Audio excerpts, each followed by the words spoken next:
game for a bit longer. I'm in a game, Mum. Hello there in Internetland. This is episode 9 of the F1 Chat. I'm your host, Phil Lamington. Seated to my left is a man who he's happy because his Parramatta Eels won last night in the NRL. That's JB. JB, how are you, my friend? I am happy. Thank you for pushing this a night back. Yeah. So I could enjoy Parramatta's victory, their first win in months. That's all right. I'll send you the bill. Yeah, absolutely. Now, before we get into the episode, we've been inundated with a letter telling us that we swear too much. Right, well, onwards with that shit. Wow. Thank you for that. Who addressed that? I'm not mentioning names. Okay. But, yeah, we swear too much, apparently. Because they listened to the last episode and said, you guys swear too much. And we don't fucking care. Thank you. For fuck's sake. Grow up. When you said for fuck's sake, you reminded me of that song, This Baptism Fucking Blows. I'm so fucking bored. Father O'Malley, you can shut the fuck up anytime now. In closing, your letter was well received. With good intentions, and it made very good firewood. Thank you. Thank you for lighting up on fire. Yeah, it was very environmentally friendly as it burned on the cinder. Ashes to ashes, dust to dust. If you don't take it out and use it, it's going to rust. Right, so both of us basically watched the highlights of the Monaco F1. That's all I was able to watch. Also, Longhorn's not here. Yeah, so no F2 report. The only part of F2 I saw was Old Mate not smashing into the back of Old Mate in the tunnel during practice. That's what they should have on the back of the car. Old Mate. Everyone's number is Old Mate. Yeah, Get a dog up ya. smashing him in his back tunnel or something. I don't know. It was quite an impressive save. Yeah, around the corner in the Monaco tunnel, his engine clonked out and someone behind him dodged him by like a meter. It was impressive. It was great reflexes. Yeah, that was because the last time we saw something like that in F1 was Schumacher behind the bloody safety car. Yeah. Goes into the tunnel, comes out, his back end's missing, and Juan Pablo Montoya's pissed. Yep. Yeah. So, you know, what can you do about these things? Did have another person, though, message me about how boring the Monaco F1 race is. Are they new to F1? Somewhat, yeah. Okay. Well, allow me to enlighten you with this. And it's a different person from the We Swear Too Much. Oh, wow, our fan base is growing. We've got 2 people. I know. 2 people coming after us now. I know. And they're both anonymous, which I find kind of annoying. Oh, I know who they are. I'm just leaving it anonymous. Okay. Yeah, okay. Actually, you know the person who's complaining about the Monaco F1. Yeah, okay. Yeah, you know him. So, here is a thing. Okay, this is for anyone who hasn't played an F1 game or hasn't done driving around Monaco. Now, every other race on the calendar is 50% driver, angled towards the driver, and 50% spectacle for the crowd. Yeah. Monaco, though there is the spectacle, when the lights hit green, the spectacle and the fans and all that shit does not matter because the driver, despite the fact it might be procedural, it is the hardest track in the entire calendar all year. Yep. You know, it is 100% a driver's track. Yeah. It is the only race of the year where qualifying is absolutely crucial. Yeah. And you need to push that car as far as you can, as fast as you can, without making a mistake. And not only, I mean, almost the car setup is redundant. Oh, it's irrelevant. Car setup, car power is completely irrelevant. Yeah, it makes all of that redundant. It comes down to driver ability and that ability to be switched on from lap 1 to lap 78. It is probably the only track where you need to be switched on 100% of the time for 100% of the race. The only break you get is when you pit. Yeah. That is the only time you get to switch your brain off for 2 seconds, and then you've got to be laser focused. Because one slip, you are in the wall. And even the just like, you've got to come down, you've got to go through the tunnel. That's straight, but then it's also a corner, and then you've got to get your braking point right for the chicane. Yep. The Monaco front straight is not straight either. Nope. And you've got to be over to the left because the pit lane exits on the right. And if you're not far enough on the left, you're going to rear end someone coming out of the pit lane. So you don't get a rest there. Then the whole lap, your car's 2 centimetres off the Armco for the whole lap. Yeah. Like, there's a reason Ayrton Senna made the place iconic. Is because he's a driver's driver. Him and Graham Hill. They call Graham Hill Mr. Monaco because he won it 5 times, I think. Yeah. The Michael, he did it 5 times. I think Prost did it 4 times. Graham Hill did it 5 times. Damon Hill never did it. Yeah. Never won it. And Senna, this year being 30 years since we lost Senna, we've had 3 tributes in a row. Yeah. Because you've had his 30th anniversary. The actual anniversary, yeah, May then 1st. Imola. Then Imola, where he passed away. And then the place where he owned it. He owned it. He made it his own. And then we got Brazil later in the year. Got Interlagos later in the year, which is going to be another celebration. Yeah. So it is the year of Senna. It is. It is. But also, 10 years ago at the Monaco F1 was when Jules Bianchi got his points in the Marussia. Yes. He got his points in the Marussia. And his godson, because Jules Bianchi was the godfather of Charles Leclerc. Mm-hmm. So, a little bit of trivia there. But Monaco, much like even Azerbaijan is 95% laser focus. Yeah, those walls are close. Singapore is 95% laser focus. Yeah. Monaco, you need 110% focus. And you need focus in practice because you don't want to lose practice time. You need absolute focus in qualifying. Yeah. And then you need focus in the race. And then add on top of trying to concentrate on the narrowest, tightest, most difficult track on the calendar. You've got 19 other idiots trying to do the same damn thing. Yes. For 78 laps. Yes. 2 of them drive a Haas, and 1 of them drives an Aston Martin. And 1 of them drives an Alpine. 2 of them drive an Alpine. Yeah. So people criticising the Monaco Grand Prix. I get it. I mean, yeah. But I explained it, I think, a couple of years ago on the podcast, where it's just like, look, it's not a spectacle, but for a driver, you understand it. And when you win it. When you win it, you understand it. Yeah. Because if you're 5 centimetres offline anywhere, and Formula 1 cars are the most fragile thing, and you look at a Formula 1 car wrong and it breaks. Yeah. If you're 5 centimetres offline, you tap the Armco at the chicane coming out of the tunnel, or the swimming pool chicane where we've seen it happen, or you lock up in this Sandoval. Like, you are a millisecond away from disaster at any time. Yep. At that race. And as boring as it looks on TV, you've just got to sit back and admire. These are the biggest cars, the widest cars that have ever gone around there. And there was one major crash, but everyone got through cleanly for 70-odd laps. And that takes skill.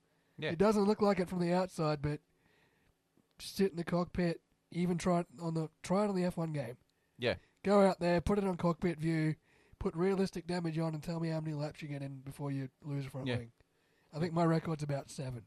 Well, I mean, even like we criticise the Indianapolis 500. because it's That was absolutely brilliant. driving around an oval for 1,000 laps or whatever. But what we don't see, all we see is cars going around an oval. Yeah. But it takes 100% concentration to not lose it, to not crash into someone else. Pato O'Ward's save in the middle of that race when he got too low and he hit the ripple strip at 280 kilometers an hour in turn 1, and he double saved it to keep it off the wall, was some of the most phenomenal driving I've seen. And then you get drivers that don't, like they were, they're driving fast in a circle, but they were like 8 or 9 pretty gnarly crashes. Yeah. Like, it's not the easiest track to get around either. But there's 4 races that require mental dexterity. 2 of them are held on the same weekend. Yeah. So you got Monaco, And the Indianapolis, yeah, Le Mans, which is coming up in 2 weeks, I think. and then you've got Bathurst. Yep. I mean, Bathurst is no slouch either. No, absolutely not. Sure, it's not as mentally challenging as the focus you need for Monaco. Yeah, But- you could argue over the top of the mountain's always Well, pretty yeah, hairy. once you get to the top of that mountain, you're going through Skyline and the cutting. Half that track's probably the mental focus you need for Monaco. Half that track, you're probably all right. Yeah, the top half is Monaco, Yeah. level of concentration. Then you've got Conrod Straight to sort of defrag and get ready to go around again. Get ready to get the braking at the chase right, because you're doing 300 kilometres an hour by the time you get down there. Exactly, but it's a different sort of mindset of, right, I've got 2 seconds going down this super straight, hair on fire, going Mark 5 Yeah. to just defrag. Yep. You go around that, you go along the start finish straight, and then you go back up. Mountain straight, and then Mountain basically straight. by the time you get to turn 2, you refocus again. Yeah, It's like, all right, we're back at the top. yeah. Whereas Monaco is just You don't get that break at you Monaco. don't. No. You don't get that break at Monaco. Maybe for a second down the front straight, and maybe for a second coming through the tunnel. But as soon as you pass pit entry, you got to watch out for the cars on the right. You got to get ready for Sandivot. Or as soon as you're out of that tunnel, you've got to get set for that chicane. Yeah. Like, you don't have long. And But you've got to do it for 70 laps, which is a long time. It's an hour and a half. yeah. Well, it's the race that comes closest to hitting the 2-hour mark every year. Yes. Yep. And we haven't, and it didn't even rain this year. No. But Like Monaco in the wet's even more dangerous. yeah, you've got to be laser focused. You've got to be a pilot. Yeah. Not just a driver. You've got to be a pilot. Yeah. Yeah, Monaco in the rain is beyond anything. Yeah. Yeah, and you go back to that old footage of Senna driving around in a V12 turbo Honda 1,200 horsepower. with one Yeah. hand on the steering One wheel, hand one on on the the gear shifter, and you Yeah. just sit there and go, the man has got balls of steel. And He he's just really driving. does. Oh, he said it's the closest he's been to an out-of-body experience. He said he was driving subconsciously. Yeah. Like it was just a tunnel. Yeah. Like, That's when you know you're in the zone, though. When that's you've got how much focus he had to have. Yeah. He had to focus so hard that it became muscle memory. Yeah. Like he was just on a knife edge the whole time. But if you win it, Oh, You're- when you win it, if you win it, if you're even lucky if you enough, finish it. but I mean, if you win it, if you're lucky enough to win it, your name goes in the history books. They remember the winner of Monaco. They Yeah. do.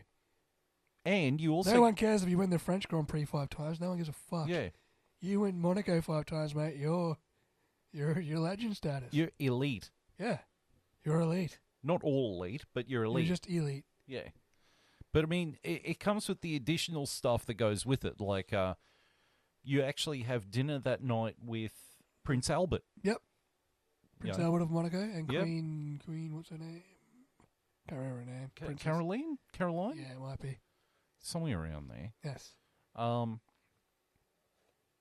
And unlike other venues that have, a PA where they play the national anthems, they actually have a band on the street that plays the national anthem for for the constructor and the driver. Yeah, an orchestral band, not just a band. It's a fucking 3 dudes rocking up It's out of the summer. Metallica. Yeah. Hey, look, I wouldn't be against that. But no, we should clarify. It's actually full three-piece tuxedo fucking proper It's more than that. proper There's orchestra. It's 12 people. It's 12 people with sheet music actually on like the trumpets and that, so they can stand upright and read the sheet music. Yeah. Yeah, no, it's a proper band. It's like a marching band. Yeah, it's not like some busker from the subway just dropping acoustic tracks in the corner. Having some idiot come along and tip a glass of soapy water into their amp. Yeah. Like that busker out at Andergrove. Oh, that's What? so... Yeah. But, so no F2 report, because I haven't done it and there's no Longhorn. I didn't even see the F2. I was out at work. I missed the race. I missed everything. So this is good. Yeah, the only part about F2 was old mate didn't hit old mate in the tunnel. Right. Well, what about the F1 report? Okay, well... Look, I watched the highlights. So basically, Charles Leclerc started on pole. Charles Leclerc finished the race first. From Oscar Piastri. The Haas's combined to take out Sergio Perez. Well...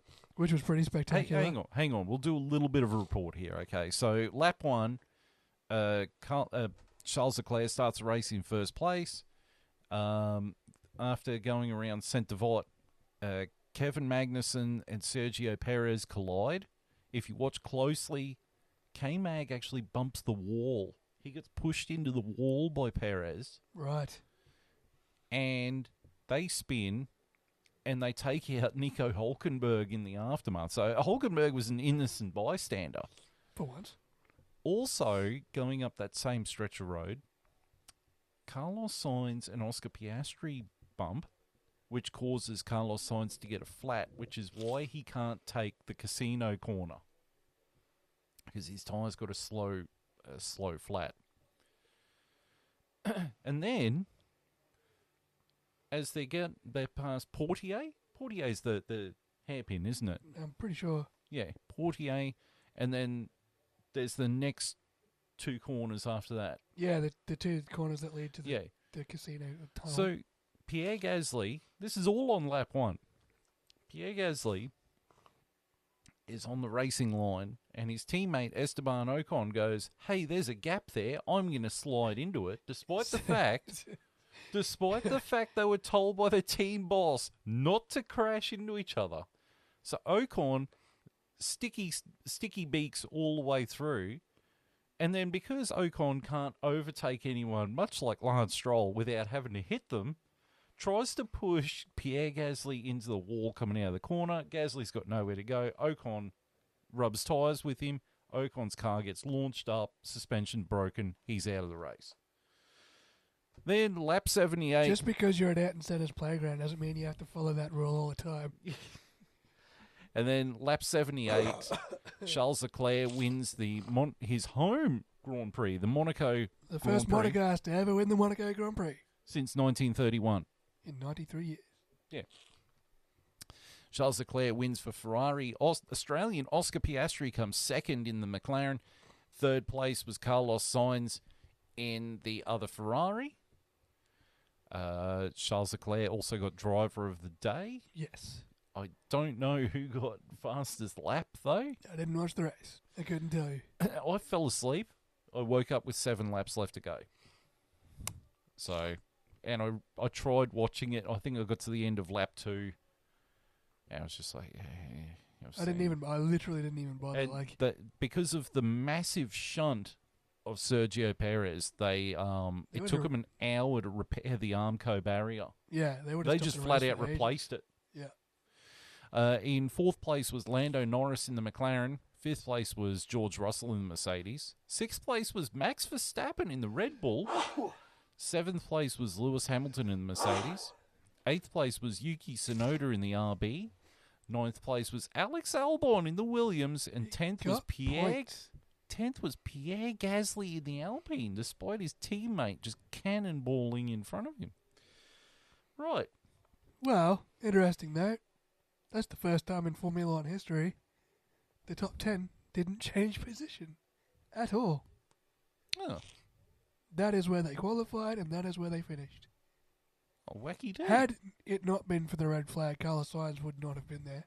No. But obviously the red flag means the race restarts, and Carlos Sainz was able to whack some new boots on. And that was a bit of the kerfuffle over it because if you pass a certain, I think the end of Sector 1, then the positions at the end of at Sector 1 are what happens when it restarts. So he would have started last, but they hadn't reached the end of Sector 1 when the red flag was called. Yeah, right. So that's why he was able to keep his position. Yeah, or else Carlos wouldn't have been there, and that stat wouldn't have counted. But that's right, and it would have been McLaren 2-3 on the podium. But I'll take 2-4 for now. Yeah. We got the taste of blood though. Now I want wins. I want Oscar to get a win now. Yeah. Right. So we get to Charles Leclerc. He was the winner of the race. He also got driver of the day. He drove really well. He did. He didn't melt under pressure this time. And his car worked all the way. And his team didn't fuck up the pit strategy while it was under red flag, so I guess they couldn't. Well, I mean, Ferrari's actually been pretty good with their strategy this year. They're getting better. Yeah. You know, so that's a positive. And it was the first race with Charles Leclerc's new engineer. Oh, yeah? Yeah, because his old engineer got moved on to something else.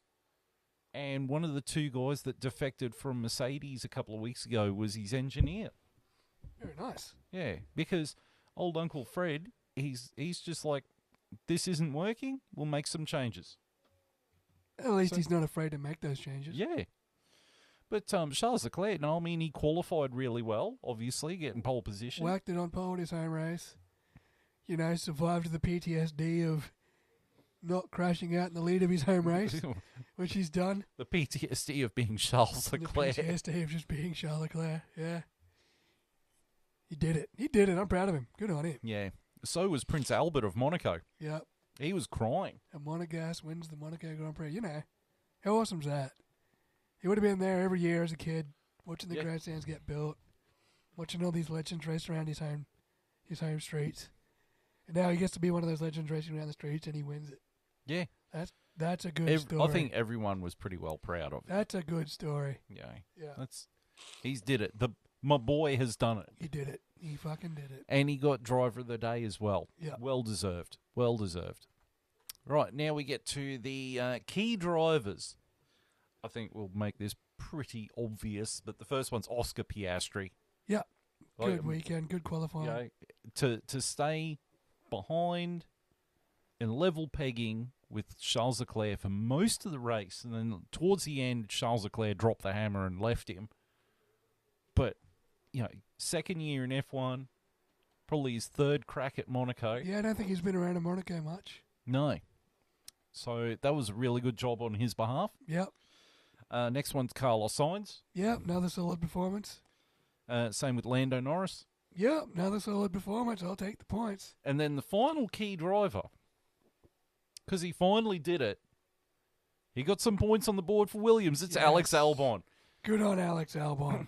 He did his job. He did what he had to do. He got some points on the board. So good on them. Oh, I'm missing a photo there. It doesn't matter. Helmet drivers. We got 4 contenders for the helmet drivers. See if you can guess who they are. I think 2 of them might be driving Haas cars. No. So the first one is Kevin Magnussen for his little accident with Perez. Look, a lot of the commentators were saying that K-Mag should have lifted off. But then you go back to Senna. If you don't go for a gap, you are no longer a race driver. Yeah, well, Sergio made the gap disappear, so... True. Then again, Esteban Ocon took that same advice. Well, we'll get to him in a sec. The next one is Sergio Perez. I mean, like if you watch the onboard, he is looking in his mirror and can see K-Mag is there and is still driving over there. So it does start to look like Sergio Perez caused the prang more than anyone else. You know, by purposely going, I'm going to go over here and push him into the wall, that's a little bit salty. I'm not going to say dirty, but it's a little bit salty. Next key driver was Pierre Gasly. Helmet driver was Pierre Gasly. Because, it left the gap open. There was a gap there. And if you don't go for a gap, you're no longer a racing driver. Well, The great man said it. the great man said it, and there's two very good examples of why that's not always the case. Yeah.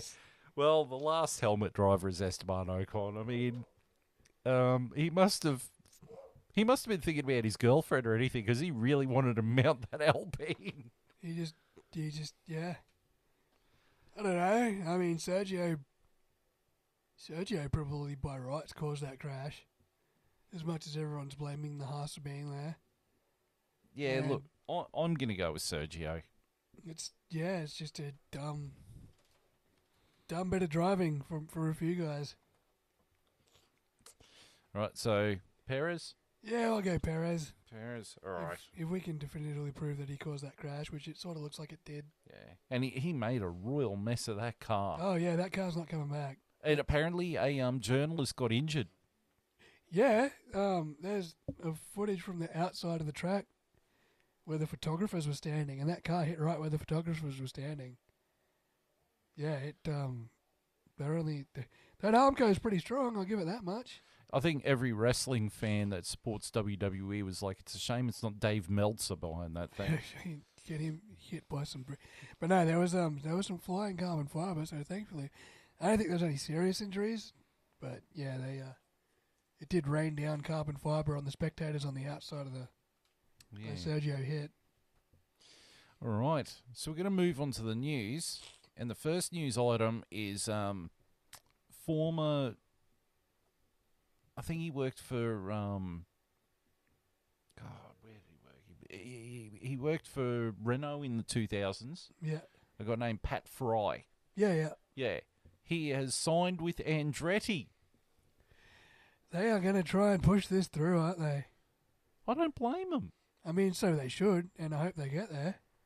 Well, Andretti has actually gone to the U.S. High Court or Congress or something because they're trying to find an actual legal way to say that the FIA purposely omitted them for bullshit reasons. It feels like they did. Yeah. It feels like they did, and I hope they do find a way. Yeah. Because the sport needs this. Well, fuck what anyone says. The sport needs more cars. Yeah, that's right. I want a 24-car grid. Yeah. I want a 30-car grid, but you probably can't make it work. I want a 24-car grid. Yeah. You know, I don't... More teams, more sponsors, more drivers. I don't see... There's a bunch of drivers outside of Formula 1 that could be in Formula 1 right now. That's right. And also, I mean, they keep talking about they want to break into the American market. We'll put another American team on the grid. That's not Haas. You know, it's not rocket surgery. Yeah. You've tried so hard to break into the American market. You've now got a pretty massive following in America. Capitalize on it. And it's an American team powered by an American engine. That's huge. I mean, yeah, the FIA is like, oh, we see that Andretti gets more from using the F1 than F1 does from Andretti. Fucking Mario Andretti was the 1978 world champion. Yeah. Like, Andretti Motorsport is a world brand. I mean, they're in Australian supercars. They're in Indy. They're in Le Mans. Yep. I mean, fuck. Get them in there. Yeah, Ferrari's not even in fucking IndyCar or Australian supercars. No, they're not. Like, Cool. Would be cool to see a two-door Ferrari in supercars, though. That'd be great, eh? You know, they don't want it. They want to stick to their two, the Chevy and the Mustang, and pedal on their way. You know, so Pat Fry joined.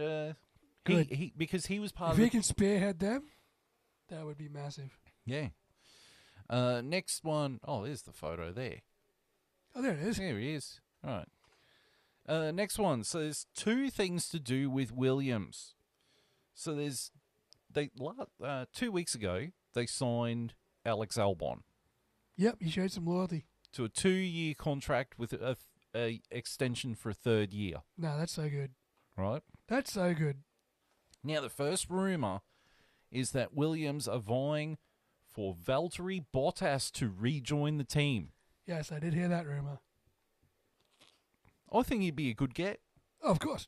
I mean, anything's better than Logan Sargent. Yeah, unfortunately for Sargent, this is the end of the line for him. Yeah, he's fucked. Yeah, he is.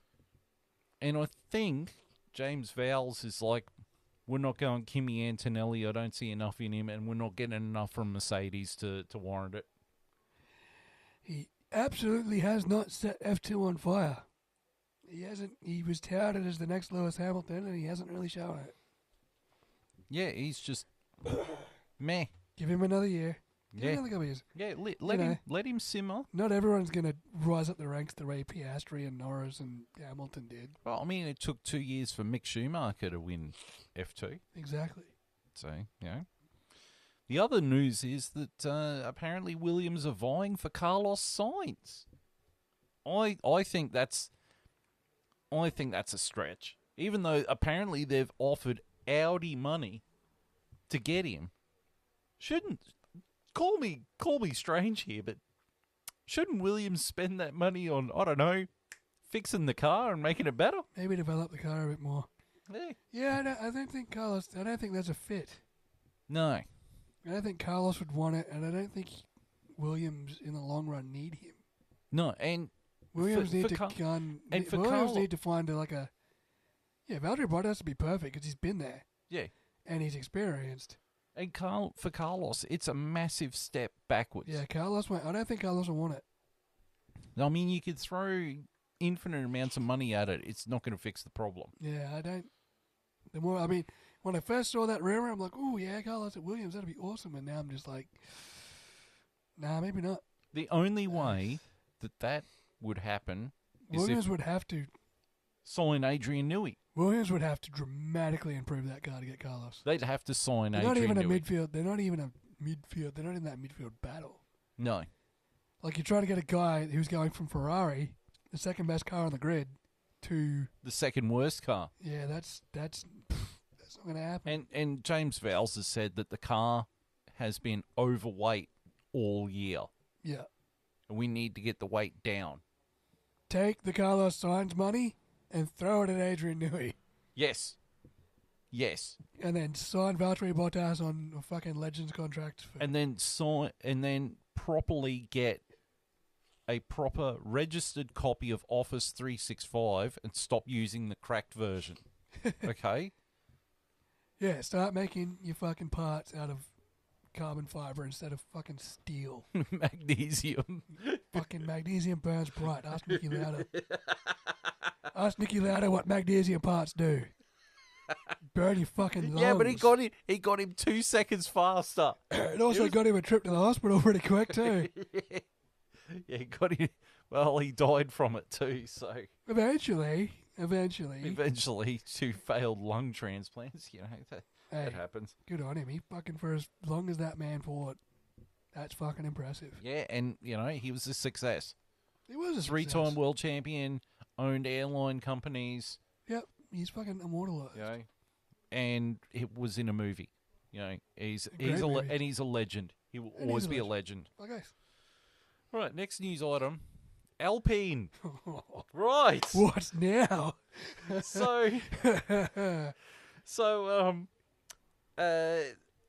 The drivers at Alpine were told, do not collide into each other. How did that work out? I think Esteban Ocon's got selective hearing. I think he must have heard crash into your teammate. Because apparently, this is a rumour, after the accident, he drove all the way back, he retired the car. Bernie Foreman I bet he was a happy man. cursed Esteban Ocon out Yep. at high volume in French Yeah, he probably deserved it. for a good 20 minutes. They could hear it at the end of the pit lane. Oof. That's how loud he was screaming at him. That's rough. And then he went on the roof where Jack Doohan was and called him over for a chat. There is a rumour that Ocon's done. Alpine is going to bench Ocon for a few races and put Jack Doohan in the Alpine. I'm not surprised at this point. You know what really... He's run out of talent. Not that he had much. But You now know- he's officially run out of fucking talent. You know what's really, really shit about this? Is that, like, he wants out of Alpine. Gasly wants out of Alpine. And because Ocon is managed by Toto Wolff, there's rumours that fucking Ocon is going to go to Mercedes and take Lewis Hamilton's seat. Why would you do that? Holy Do shit. you not want points? Do you not want to win? He doesn't have talent. His only one talent is Hit that his teammate. His teammate. Ask Perez. Ask fucking Hulkenberg. Find the fucking car that looks like yours and hit it. The first person you have to beat is your teammate. Yes, boss. Absolutely anything you say. Not beat him up. Oh, sorry. I thought you had to beat him up. Like, honestly, we sit here and we crap on Lance Stroll for how bad he is. Ocon is not far off. Ocon is not far off. Ocon is a mobile demolition derby. But it's always his teammate, which is fucking hilarious. Yeah, well, why? And he sits there with his smug little smile, like, yeah, I'm a Frenchman. You're a fucking dick. You've taken your teammate out Oh, 100 times. you just... Why? Why anyone would put him in a top... He's not going to go to Mercedes, surely. I fucking hope not. I hope he does. And then he just sabotages George Russell and we can laugh at Mercedes.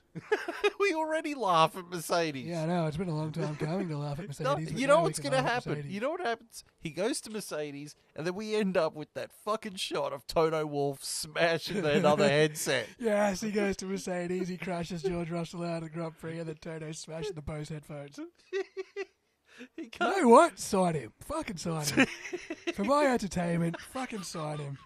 And it's, Go for it. And you know what, Toto? This is a message for you, Toto. It's not Mikey's fault this time. You can't You blame blame Mikey for Mikey. this one. You can't blame Mikey. You can't blame Max. You can't blame Christian Horner. You can't blame the new regs. It's all on you for signing that dropkick. I hope I fucking do it. Do it, Toto. But there's also rumours that Pierre Gasly is up for that Mercedes seat. I'd rather Gasly than Ocon any day. I said that from day one. Oh, no, come on. We're sticking I with rate Ocon. I rate Gasly. You know what would be really just the funniest crap ever? I mean, like, Benny Hill music behind it, funny. If you had Lance Stroll and Ocon as teammates. I'd love to see that. Oh, It's like Prost and Senna, but instead of crashing out first and second, they're like crashing out like last, second last. with the Benny Hill theme behind him. Every race is just like, it's like NASCAR. No, you know what it is? It's like putting the F1 game AI on 30%. Yeah, It's just that level of stupid. it's like a fucking Forza lobby. And the aggression's like 100%, and they just spear each other off. And you've always got that one kid, that squeaker on the headset going, I can drive a car! Yeah, and then he fucks up turn one, and he's in the gravel trap. Mom, let me play the game for a bit longer. I'm in a game, Mum! And they just zoom past turn one and end up over the gravel trap, Yeah. square into the wall. Didn't even bother with the brakes. And Don't then even you think just his hear him brake go- lights are on. And then you hear the kid going, Mom, you fucked up me race. Fucking didn't even see the brake lights This on. is bullshit. You You can hear the mum going, don't you cry. Mute. I told you the game was over. I told you to go to bed. That's what Ocon is. Oh, man. It's going to be bad. I think I've just found the intro for the episode. Oh, Mum. You know, so apparently Jack Doohan is going to be filling in. Mind you, Kevin Magnussen is You reckon about... if Jack Doohan gets in there and has a couple of good results, I That's don't think Ocon. they're going to rush Ocon back in that seat. Put a fork in Ocon. He is done. I hope so. You He can is fuck off to done. the endurance project and fuck up their Le Mans Oh, hopes. just put him in Billy Goat car racing. He'll still crash that. He's going to make that 44 gallon drum fucking do some barrel rolls. You know what I don't understand is that how could Esteban Ocon still be on the grid 10 years or whatever, and yet good drivers like Pascal Wehrlein completely missed it? I don't know. I don't get it. I don't know. I never really thought Ocon I don't know, Jeff. I don't know. Ocon never really had talent. Gasly always did. Yeah. I always rated Gasly more than Ocon. I'm interested to see what happens because if Jack Doohan gets in the Alpine and puts a couple of good numbers up, what do? Fuck Ocon You just off. keep Ocon. Put him in the simulator. He could crash that until he's Put until his Ocon heart's down in content. Formula 2. They crash all the fucking time. No one bats an eyelid doing F2 driver crashes. Set up an IndyCar team. Yeah. He can do spectacular crashes then. At least your With his crashes will look teammate. good. You know, Alpine High-speed oval crashes. They're way fun. can have a IndyCar team. They can hire Romain Grosjean as their other driver, and he could just fucking crash into him. I'm pretty sure Romain Grosjean lost his drive. Yeah, he's not in Yeah. Indy this year. He lost his seat because he was driving for Penske? was it Penske or Andretti? One of them. It was the car with the DHL on the side. Yeah, it was yellow, which is why I keep thinking it was Penske, but Scott McLaughlin's car's yellow as well. I know. Well, I know. he's not in He's not IndyCar. he's not in IndyCar, I don't believe. Yeah, he lost his seat. Yeah. So, yeah, you can have Ocon over there. Get him out. The other Alpine news is that apparently talks have been happening about bringing back as a special consultant Flavio Brigatore. They need all the consulting help they can get. Well, the first thing Flavio would do would say, Ocon, fuck off. There'd be a few people he'd tell to fuck off, I reckon. Yeah, and if they bring him in, Bernie Foreman has to answer to him. Yeah, absolutely. Look, they are that desperate. Yeah. Go for it. Go for it. He's good. I mean, he was there when the Michael started winning championships, so... Well, no, that was that Flavio? Yeah, wasn't he at Benetton? Yeah, Was he at Benetton when Schumacher was there? I think so. Yeah. Well, he owned the team. Yeah. I know that much. Yeah, I'm pretty sure Briatore and Schumacher did work together for a Well, bit. he was the team principal when Alonso beat the Michael. Yeah. Yeah, I'm pretty sure Briatore was at Benetton when And Schumacher won. it was him and Pat Fry that got ousted because of Crashgate. Yes. And now Pat Fry has joined Andretti. Oh, yeah. He was at Williams and now he's at Andretti. Was Pat Fry at Williams for a while? Yeah, he was. And then he What? left. No, Pat Fry is at Williams. Pat Simmons. Oh, Pat Simmons. Yeah. Who's the F1 technical advisor for Liberty? I think it is Pat Simmons. Yeah, Pat Simmons. Yeah. Pat Simmons has gone to Andretti. All right. Pat Simmons Yeah. went to Andretti. Yeah, Pat Not Fry's Pat Fry. gone to Williams. Yeah, because I'm like, Yeah. I thought Pat Fry was at Williams. See, it helps if I actually write down detailed notes. No, we're not fucking detailed. No. And we're not fucking not swearing either. It's a fucking Friday night. It's a Friday night. It Yeah. should be 20 beers deep by now. Yeah. So Flavio Brigatore in talks with Alpine. Good. Good for them. The final one is that apparently there is talks that so they've got the 2026 regulations, which they still haven't fully signed off on yet. There's only... they realise that's a year and a half away, right? Well, they've got to be signed off by the end of June. They got a month. That's ages. Yeah, it's heaps of time. That's heaps of time in Formula One, right? The main hold-up is Christian Horner and the 40-60% ratio he wants of engine to battery power. And every other team's like, no, it's 50-50. He's like, 60-40, no, 50-50. 70-30, 50-50. 50-50. So now they're talking about the 2030 regs, where there was rumours going around that they might be ditching the V6 turbo hybrids and going back to V8s. Yes, because they're going to be running biofuel by then, which means there's not going to be any emissions, which means who fucking cares whether we're running hybrids or not? Because the emissions don't change. And he'll bring back the noise. The noise will be back. Yes. You know, I'm all for it. Yeah, I'm all for it. You know what? How about the best of both worlds here? Okay, best of both worlds. V8 turbos. There we go. Hybrid V8s. No, not hybrids. Fuck the battery shit off. Yeah, I guess it'll make the cars lighter. But a V8 with a turbo. Yeah, why not? There we go. Best of both worlds. Right there. Right. But Stefano Domenicali, in his usual self, is like, well, we've got to weigh up the options. We've got to see if the biofuel works. To be fair, they do have to see if the biofuel works. There. The only reason they're running hybrid now is so they don't have to generate as much like emissions. Yeah. It's not a pure petrol emission. But then all the diesel trucks and the planes they fly to get around the globe. You want to see some emissions come out to the mine site? Yeah, but watch my Komatsu generate some diesel emissions. Holy, holy, that thing goes. It's electric. It's hybrid too. Like the rear wheels are driven by a big electric motor, and the front one's got like a big engine. But holy, it cranks some smoke out when it wants to. When it's going uphill with 700 tons on board. Oh, I drive a forklift. Yeah, it's gas. Well, it's supposed to be on gas, but we got it serviced. When we got it back, the gas didn't work. So you're on a petrol? Yeah. Nice. Yeah, but we shouldn't be. Yeah. But we got it serviced, and they said it was right to go. And then one of the other guys at work didn't fill out the checklist. Yeah, the service book. Yeah. Didn't fill that out when we got it back.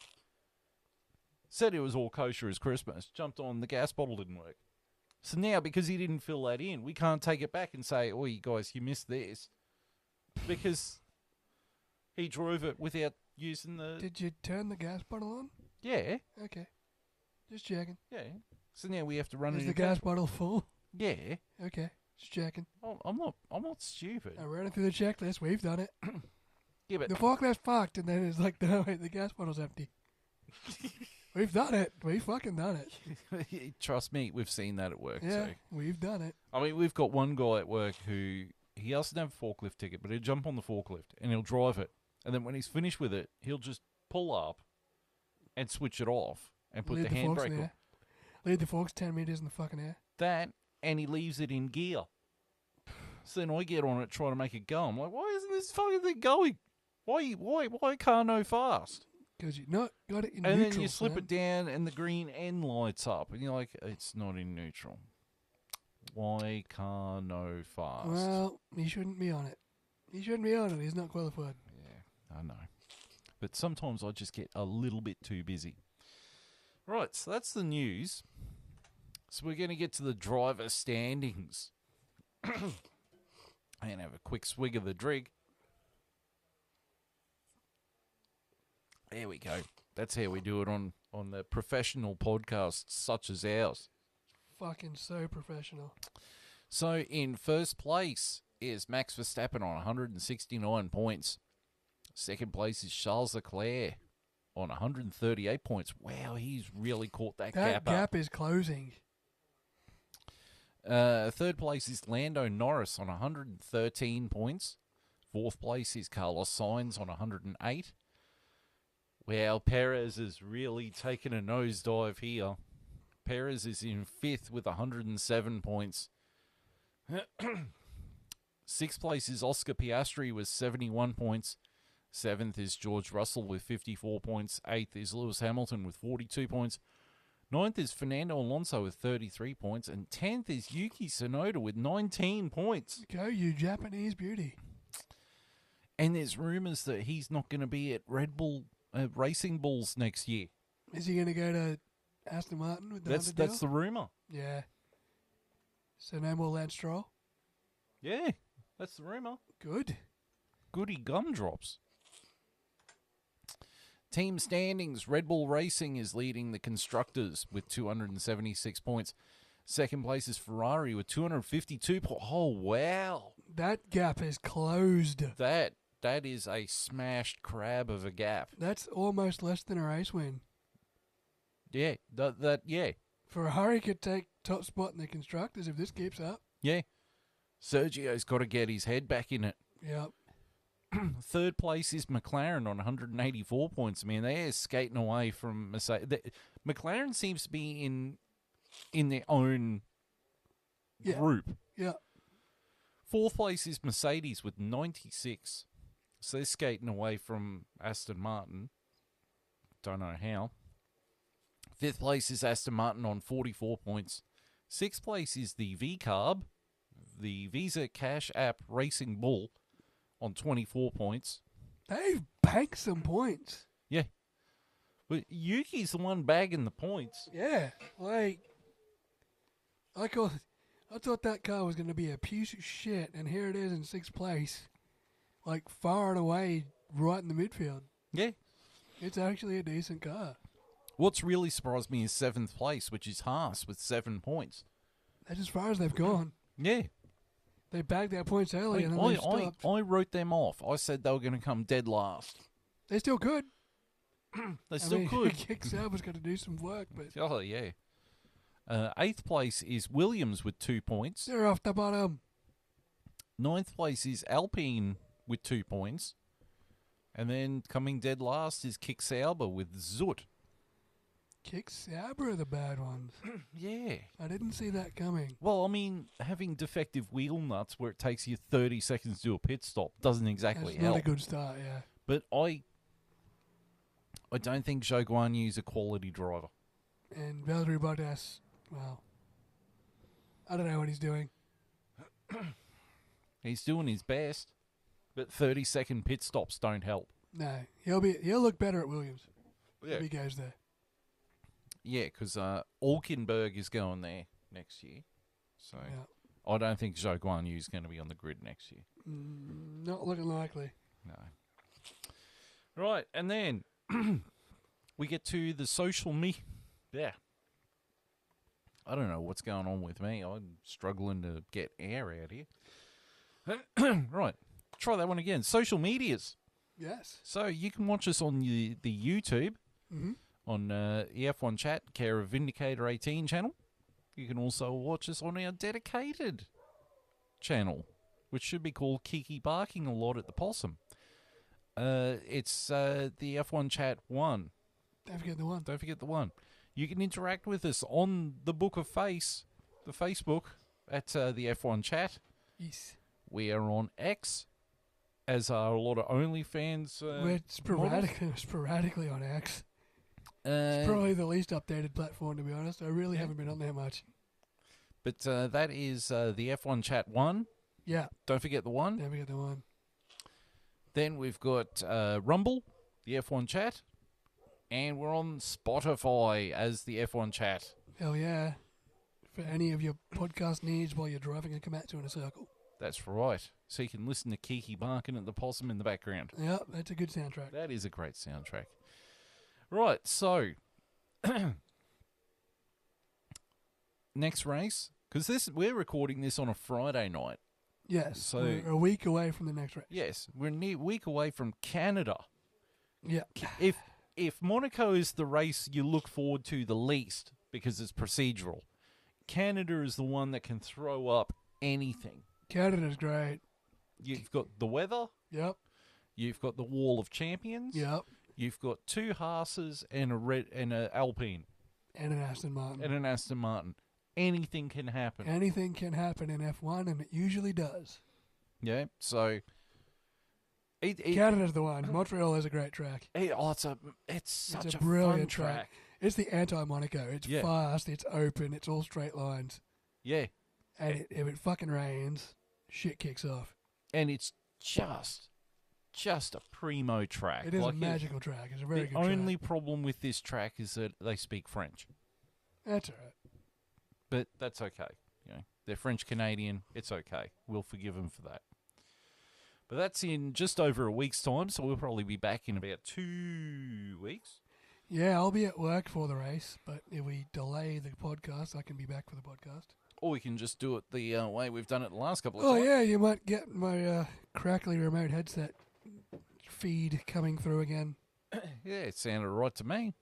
Yeah. You know? I'm the one who has to fix it in post anyway. That's true. That's true. So, yeah, it's all right for you. I just, you know. Yeah.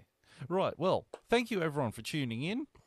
To the person who said we swear too much, I hope you fucking enjoyed it. Yeah, I fucking hope you have a fucking great night, mate. Yeah, that was absolutely fucking amazing. Really fucking enjoyed that. We really toned down the fucking language, didn't we, shithead? Sorry for keeping it PG for you. Fucking hell. Jesus Christ on a fucking bicycle. I didn't even drop the C-bomb this episode. Oh, I hope you're happy. don't do that, because then I do have to beep it out. I'm not going to. So for you, anonymous swear person, I didn't drop the C-bomb. All right, so we'll be back in just over a week with the Canadian F1.